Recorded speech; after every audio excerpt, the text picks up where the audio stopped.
Shon Abaev is the best freshman shot maker in all of college basketball. Lock in and find out why. You are Locked On NBA Draft with no ceilings. Your daily podcast on the future stars of the NBA. Part of the Locked On Podcast Network. Your team every day.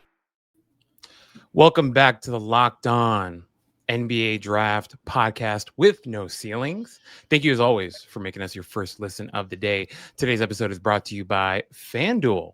Right now, new customers can bet just $5. And if your bet wins, you'll get $300 in bonus bets to use across the app. Head to FanDuel.com to get started today. Like I mentioned, welcome back. Locked On NBA Draft. My name's Albert Gim, and I'm joined as always with my co-host, the what did we say last time? We said PhD of hoops and pizza making, Corey Tulaba. Corey, how are you doing? How's your week going? What's going on, brother? Week's going great, man. My teeth are finally starting to feel a little normal. I had to go to the dentist to get a filling replaced that had chipped from quite a while ago. Turns out when you get married, your wife sometimes will just start making appointments for you that you won't make by yourself. But the filling has settled, and I'm good. And even though I hadn't been to the dentist in like 10 years before this appointment, no new cavities, just had to get my filling refilled. So I feel good about that. That's incredible news. Really happy for you. Still not a fan of the dentist. No one is, huh? But healthy teeth, meaning more pizza and more hoops for you. I'm really excited. And today, Corey, we're talking about a guy who I think we're very excited to talk about. A guy who, we got to see up close and personal once again. Another guy that we got to see at the Nike Hoop Summit this past year, a guy named Shon Abaev from Cincinnati. And so, Corey, before we get into his offense, defense, comps, and all the usual stuff, if we can get into the lab with Professor Tulaba and give us the essentials on Shon Abaev. Yeah, Shon is a guy I've been a fan of for a long time. I've actually got to see him quite a few times. I saw him for the first time at an Under Armour Elite 24, like almost 2 years ago, year and a half ago, something like that. And then I saw him at the McDonald's All-American game as well. So he was a McDonald's All-American. As you mentioned, he was a late addition to the Nike Hoop Summit, I believe replacing Dash Daniels after the injury. But he is a freshman guard/wing, headed to Cincinnati, played with Fear of God at the Overtime Elite last season. He measured at 6'8" in shoes, 200 pounds with a 6'7" and 3/4 wingspan at the Nike Hoop Summit because the world team always has measurements. The U.S. team does not. He will be 20.4 years old on draft night. His stats last season with Fear of God: 22 games per Synergy Sports. Shout out to Synergy. 22.1 points per game, 6.3 rebounds, 4.2 assists to 3.3 turnovers to 1.3 assist turnover ratio, 1.9 steals, 0.7 blocks. Shooting splits, little iffy there. 38.4, 34.4, 93.1. Took 8.6 threes a game, 5.3 free throws. So, real deal shooter there. 46.3 effective field goal, 52.9 true shooting. So, high school level, the efficiency, it's not as indicative of a player as it could be at the college level, but we want to see that efficiency take a leap. But as you can see by the stats, like very versatile shot profile or, statistical profile across the board there. Scores, hits the boards, makes plays for others, and has some defensive playmaking, as well to his game. So he's an interesting guy that, considering, the pedigree, the size, it is, you wonder why he isn't somebody who is being considered more as a potential one and done. Maybe it's because he's going to Cincinnati. He certainly has questions that we'll get into, but he's an intriguing prospect for sure. No, I love the overall picture that you painted here with Shon Abaev's game, because he's a guy, as you mentioned, that we're not hearing a ton about. And as you mentioned, it might be because of the context that he's in, where he's playing, whatever. But just for me personally, if I speak from my own experience, Corey, like my first time seeing him was at the Nike Hoop Summit. And I remember just, I'd seen some stuff, seen some film, seen some highlights, stuff like that. And I was like, oh, I'm really excited to see what this is like because, like you talked about, we weren't expecting him to be there when we initially went to the Nike Hoop Summit, and he was like a literal last minute flew him in to be the replacement for Dash Daniels. And what we saw in practice was interesting, and then what we saw in the game was interesting. And I think the guy is just an offensively minded player, right? Yeah. And I think sometimes when we talk about players like this, Corey, it can lead you to think of them as kind of like a black hole offensively, a little bit. But I'm really excited to talk about his game. And so with that being said, let's get into the nitty gritty. Let's talk about his offense. And for me, Corey, some of the things that I wanted to kind of lay the foundation with his game about is like, I thought his touch was pretty nice from all three levels. That an interesting player. I thought he was, what I wrote in my notes here, not shy at all. Much any shot on the floor. I went with a little rhyme. My guy is not shy. There it is. Not shy at all. Like, No. and it doesn't matter where he is on the floor. Whether he's open or not, he believes that he's open. I think one of these types of guys. Yeah. But man, there are some interesting things about his game that I wasn't expecting. And the first thing that I thought was most interesting was actually the passing, Corey. Yeah. I thought some of his passing was really, really nuanced. Yep. Even advanced. I thought some of the stuff that he was doing, because clearly playing in the OTE, playing for Fear of God, there was some real gravity that he had as a player, because everyone in that league respected his shooting, his scoring ability. And I thought he really leveraged that gravity, not all the time, but a lot of times in really interesting ways. And there was some stuff where, like, Corey, we've talked to prospect before. We've done a lot of these film breakdowns. And whenever we talk about like pick and roll stuff, right? When the pick and roll ball handler comes off the screen, what's some of the stuff that they're reading? Almost all the time they talk about the low man, right? They're reading the low man, how they're reacting, and then they play off of that. Some of the stuff that I saw from Abaev, I was like, oh, he's doing that. Yeah. He's reading the low man and making really savvy plays off of what the low man is doing. And there was one play, I forgot who they were playing. I think it was, I don't even want to pretend, it was a red team. Don't know the name, red team. But he was a pick and roll ball handler. He comes off the screen, and then like he sees the low man kind of make like a fake tag. But in that little like fake tag, he loses focus of the corner shooter strong side. He lifts up, and Abaev makes like an inch perfect, beautiful pass to the shooter in the wing. And then he like head fakes, goes over, takes a jumper. But just like that little play right there, I was like, man, I wasn't expecting this to be in his bag. And maybe that's just me coming into it a little ignorant about his game. But I thought he's really interesting as an offensive player overall, because the passing was a wrinkle that I wasn't expecting. And I know I went a little bit long, but Corey, if you can give us your thoughts on Shon Abaev, because I was just a little surprised by the layers to his game. Yeah. Well, we could talk about some of the scoring stuff. We briefly mentioned and touched on it, the kind of player, but like you said, the playmaking is what makes it interesting, and not just like, all right, so this is like a wingy shot chucker, right? Yeah. Because he like, my first note on his playmaking is he can play point forward, because he is a really good ball screen operator. Like, he's really good at snaking the screen and probing and like not being sped up. And because he's tall, he can see over the defense, so he can kind of handle doubles. He does a really good job hitting the roller. I think he's excellent at hitting cutters. When like the defense rotates, you kind of mentioned, like, he's really good at reading that and finding where guys are on the floor, and like he's got like the little eye fakes and, the eye manipulation, the head fakes, stuff like that. Where I'll say that, because I think he can make most passes, he can hit the weak side, he can spray the ball out, paint the corners, all that stuff. Where he gets a little loose, and I think it's, part of being a high school player who has a long leash, is like, he'll try like cross court skips that are like live dribble, like, and there's not enough zip on it. It's a little like lob over. And that's where like some of his turnovers kind of came into the picture. But this is a kid, from the forward spot, 4 assists to 3 turnovers, 1.3 assist turnover ratio. That's a solid number for a guy who carried his usage, played with the ball in his hands as much as he did. And I think he needs this element to his game, because, even though he's big, it would lead him to basically be an instant offense guy if all he was doing was hitting shots. And now there's layers to his offensive game. Now, so what else does he do? We said he's not shy. He's going to get buckets. I think he is a shoot first kind of player. Like you mentioned, he's got parking lot range. He's willing to shoot off balance with a hand in his face, all of that stuff.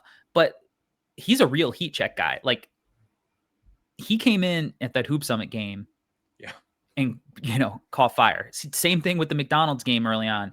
I think he's a better shooter than the percentages show. And I think that, with a more nuanced shot diet, which hopefully he'll have at Cincinnati, I think the efficiency will bump up a little bit. But because of, the tough shot making, it's still, I don't think is going to be, outlandish. But I think he's got an opportunity to really carry a load offensively and be like a primary for Cincinnati. And there's just not that many guys that measured at 6'8" in shoes who can kind of get busy the way he can with the ball in his hands and make shots the way that he can. Now, he does settle for tough shots. That's part of the deal. And I think, the real swing skill where it's like, okay, is this guy going to be like back end of the lottery guy? Is he going to be a guy in the 20s? Is he going to stay? Or is he going to be like a guy who we start talking about in the top 10 is his rim finishing? He was really inefficient at the rim. 51.4% overall, 44.8% in the half court. So not great touch around the hoop. Part of it is he's self-creating a lot of the looks, right? So he's making the shots harder. The lack of length, even though he's 6'8", he's got a slightly negative wingspan. So it's not like a death knell for him as a prospect because he's already 6'8", like it would be if you were like 6'2", but it's not ideal. Maybe that has something to do with it. And then he prefers to pull up versus getting all the way to the rim. So he's not getting to the rim a lot. And when he does, a lot of times he's, spraying the ball as a kick out because he's drawing help, which is a good thing. But I want to see more rim efficiency from him. Yeah, no, Corey, I think he was in an interesting spot.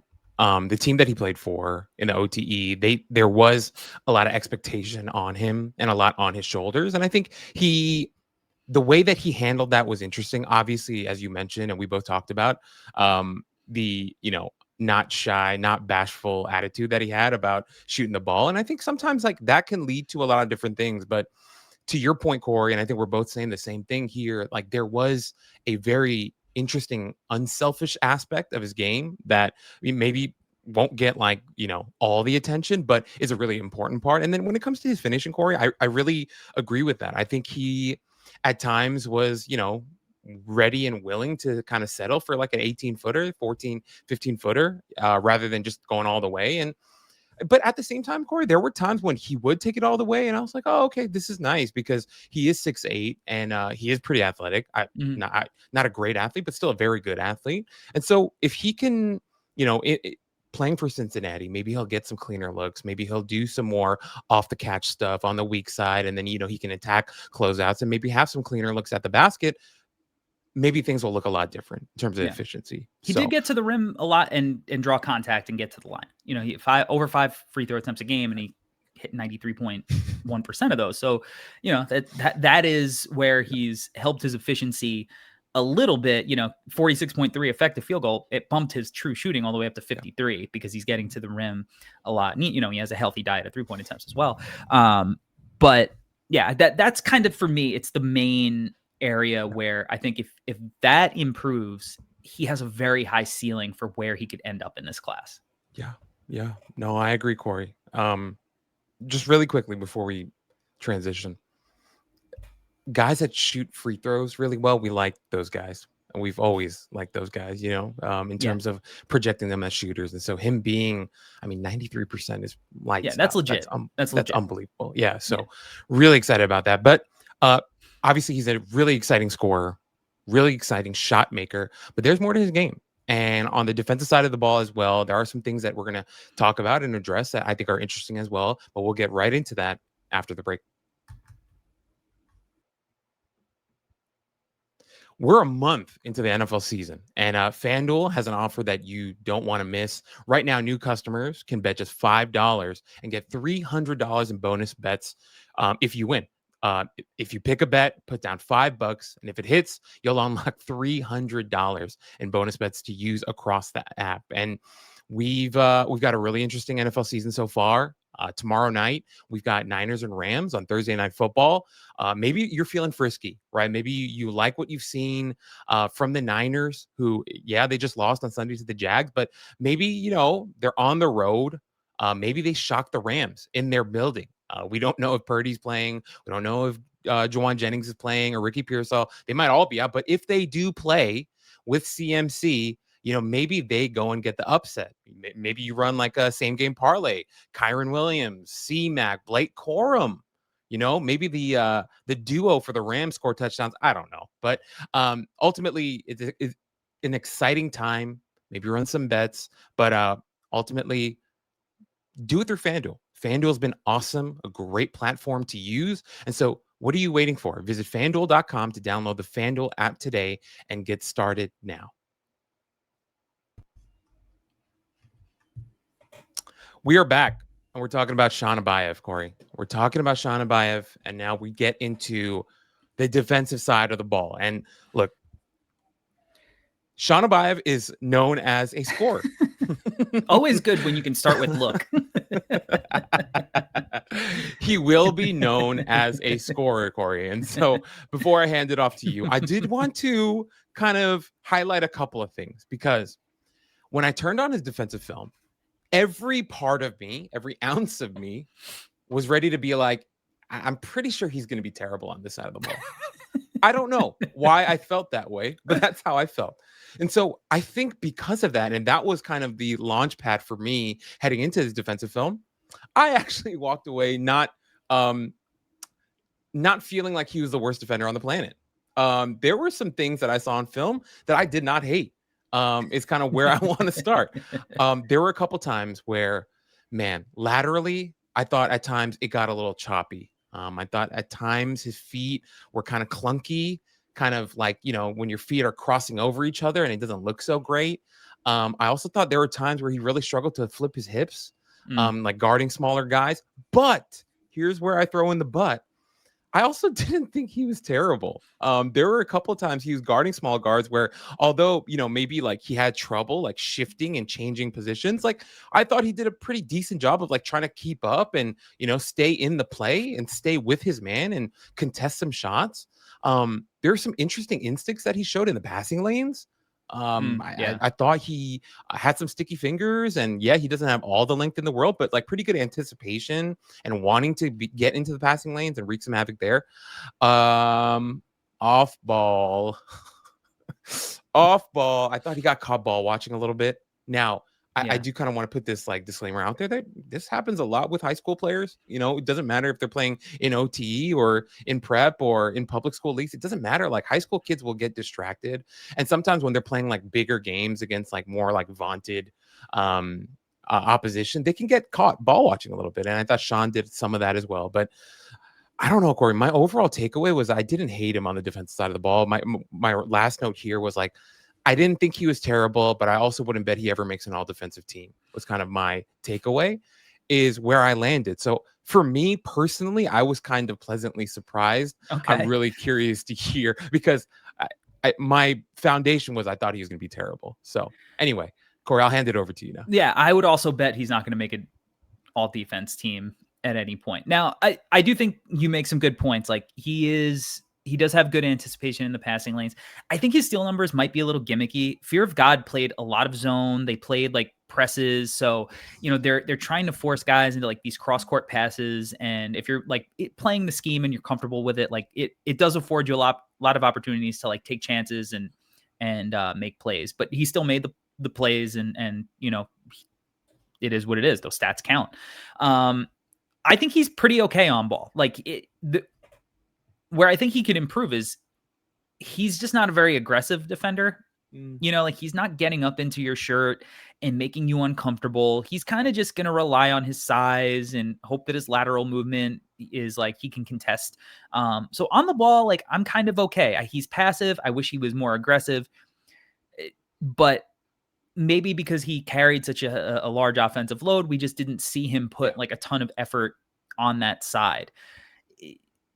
I don't know if that's going to change at Cincinnati because I think he's probably going to be the guy who carries that offensive load. So maybe it's more of the same. We just get to see it more structured with better defenders, better athletes, and in a different kind of scheme. So we might just see like that kind of improvement from him being a little bit older and playing in a more structured environment. And if that's the case, then I think that'll be good. Off the ball, very ball watchy. And, especially it felt like he was always like in a scramble, like on a kick out. Sometimes he wouldn't be in like the right position, so he'd be late. And, him losing focus kind of often, whether he was in man or he was in a zone, it definitely hurt at times. Now he was still able to close out and get a contest because, he does have good size. So, and he would, do his best to get out there, but he's not like particularly bursty. So it wasn't like he was able to like fly out there, choppy feet, high hands. Like it was a lot of like jump contests where he'd fly by, stuff like that, because he was a split second late. He had some interesting like moments as like a shot blocker. It wasn't like as like a rotator, like he wasn't like rotate. I don't think he's going to be at an NBA level, like 2-9ing like in and out of the paint where he can like, get back to his man and come over. But because he was big and I think he has like good timing, if he was already in the paint, he could do a good job of like making a play on the ball. So there's like some things to like, and some things where you're like, this has to get better. Cause he does make some mistakes where it's like, if he's not the guy, the coach is not going to live with it. If he is the guy, the coach might live with it. So it's all going to depend, I think, on the role that he plays ultimately. But he does some interesting things. He has some tools. It's going to be about like, how hard does he want to play on that end? And if he wants to play hard, I think that, he'll be able to defend. It's a lot easier to have some shortcomings defensively when you're 6'8" versus if you're 6'1", right? Like, so he has some room for error there, and hopefully his offense is enough that it's like, all right, well, he's passable defensively. He learns how to be in the right spots, and his offense just makes it all worth it. So, but that's kind of was my impression of him defensively. I just wanted to piggyback on your point about the shot blocking, just because it felt like, to your point, like, especially like if a smaller guard was like trying to get something on him, like you do a good job of using his athleticism and timing to really swat it. He's one of these guys that takes like big swings on the blocks, right? Like he's trying to like really send it. So I definitely agree with that. And Corey, like to your point, like if he's not going to be the main guy, then he's got to be 3-and-D. Right, is what the coaching staff will think. But if he is the main guy, maybe he's more of like a 3-and-free, right? Like it's just like don't worry so much about it, right? So I think that'll be really interesting. I think overall our takeaways, we're trying to be positive, but he's got some work to do. Straight up, like if Shon Abaev is going to be like a strong NBA defender, looking to the future, strong NBA defender, he's got some work to do. I think he can get a little bit stronger. To your point, he could be a little bit more aggressive. He could be a little bit more sound fundamentally. And if those things come along, then we're talking about a scary player. But at this point in his development, he's got some work to do. And with that in mind, considering all the stuff he can do on offense and his growing ability on defense, there are a couple of guys that come to mind in terms of NBA comps. And we'll get right into those guys after the break. All right, guys, Peloton is shaping the future of fitness with a brand new Peloton Cross Training Tread Plus, powered by Peloton IQ. It's their most advanced equipment yet, designed to give you real-time guidance and endless ways to move, whether you're running, lifting, or cross-training with your favorite instructors. I'm sure you guys have heard of Peloton, maybe seen a Peloton before. Maybe you own one. Maybe you got a family member who owns one, but I don't have one, but I have got family who has it in their home, and they rave about it, right? They love how easy it is to use, the fact that you can do it in your own home, the instructors that help them out. So anyway, Peloton with the new Cross Training Tread Plus powered by Peloton IQ this is it. This is their most advanced equipment yet. So let yourself run, lift, flex, and push forward. Explore the new Peloton Cross Training Tread Plus today at onepeloton.com. All right, Corey, this is where we bread our butter. This is where we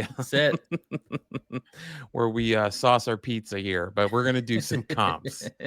And this one was interesting for me. I had a couple of guys come to mind.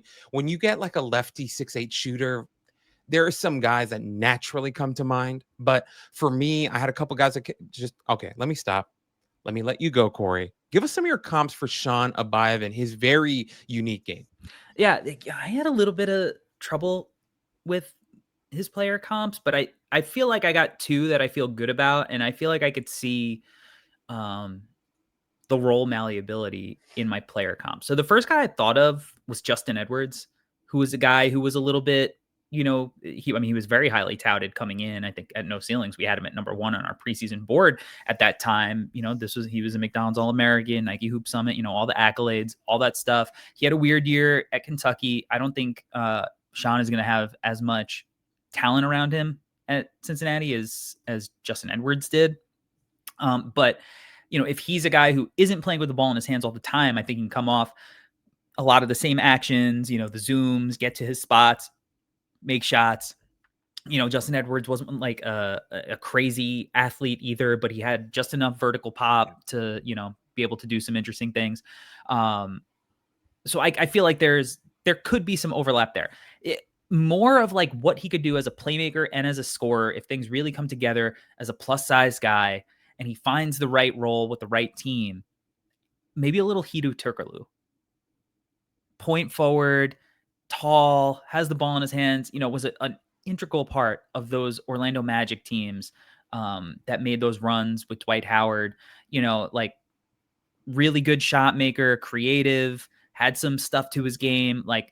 So I think you could kind of make a cross comparison there as well with Hedo. So those were the two guys that, I thought of that actually made sense where I didn't feel like I was actually like forcing a comparison.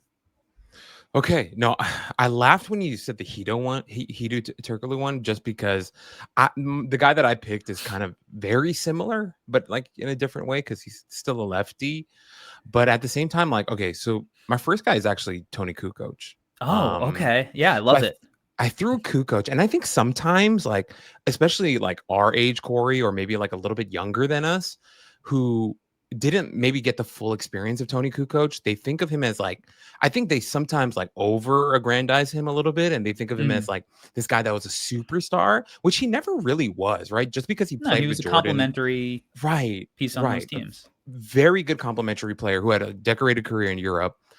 I think he could be. I think Abaev, like, if he continues to grow in his playmaking ability and he's more of like this supporting player, I think Kukoc is a very real possibility for him, where I could see Abaev being a part of a championship winning team as a guy who can kind of fill your gaps, who can, if you need him to, on the second side, he can run a ball screen, he can get interesting there.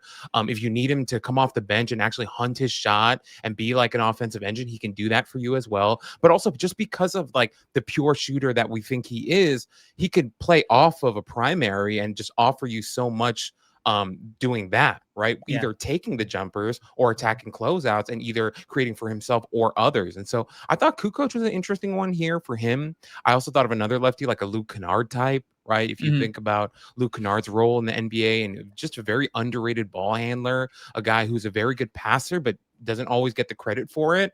People just think of like, oh, white guy, lefty, 6'7" whatever. He just must be a shooter. But Kennard is a way more nuanced game than I think people realize. And so I kind of wanted to do that. And yeah, I had another guy. I don't love this one, so I'm just going to keep this one out. So I'm thinking just Kukoc and Kennard, right? Yeah, and if Kennard was 6'8" instead of, he's like 6'5", right?